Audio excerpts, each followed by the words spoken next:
But like when you were growing up, was wrestler the job you always wanted? Yeah, yeah. Well, I mean, I went through some other things. You were telling me how to set up the video camera, which was So nice. I went through Yeah. that. So Yeah. in third grade, I wanted when I grew up to be the guy who makes the Pokemon games. I thought like, yeah, I'll make Pokemon games when I'm grown up. Then I got into wrestling. I also at one point wanted to be a magician. I also wanted to be a clown in the circus. Let's see what else. I wanted to be a filmmaker. I never really wanted to be a teacher,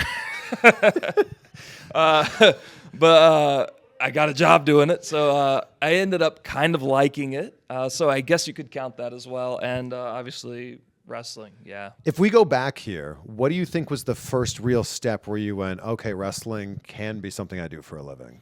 Kind of working with Ring of Honor.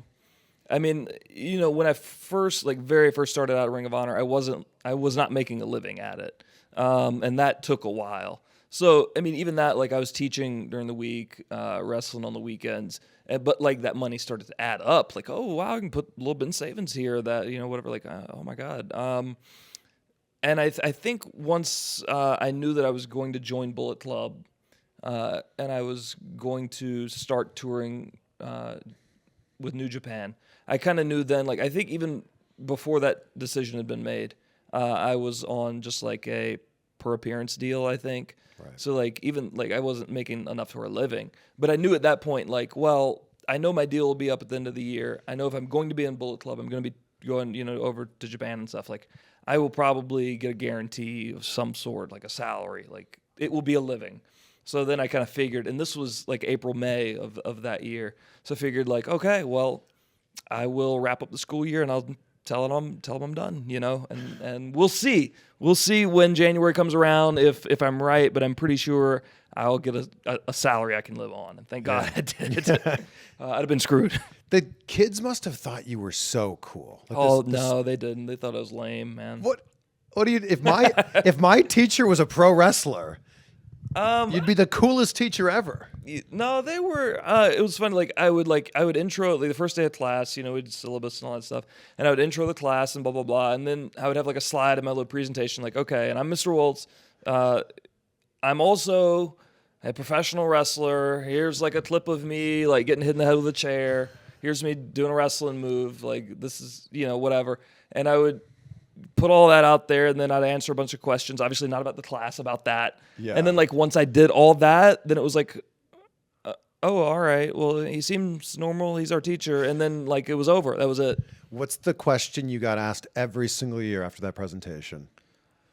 Oh man, I don't know. They were always really weird questions. It's hard to like. Oh, give us a weird question. I don't know, man. Like do you know the Undertaker or whatever, or like.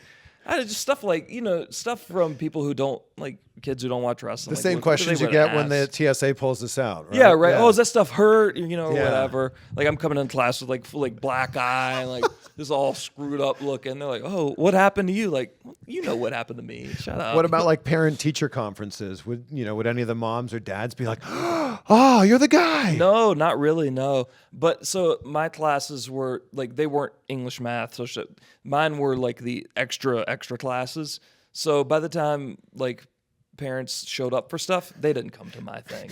Because if the parents were involved enough with the child's education, they probably had an A in my class. Like, they were doing well. So they didn't need to come see me. Yeah. And then those who weren't, like, if you weren't doing well in my class, your parents probably weren't coming, like, those poor kids, like, they just had nobody, like, to push them, I guess. And if you were failing my class, like, you'd have to be trying to fail my class. This idea, though, of betting on yourself and going, I think this thing's coming, I feel like the pieces are in place here, that's a big move to leave, like, the guaranteed deal that you had. Yeah, I mean, I guess so, but I mean, it's life, right? You just look at the circumstances around you and try to figure out, like, well, I think this is going to happen, or I think this is going to happen for better or worse.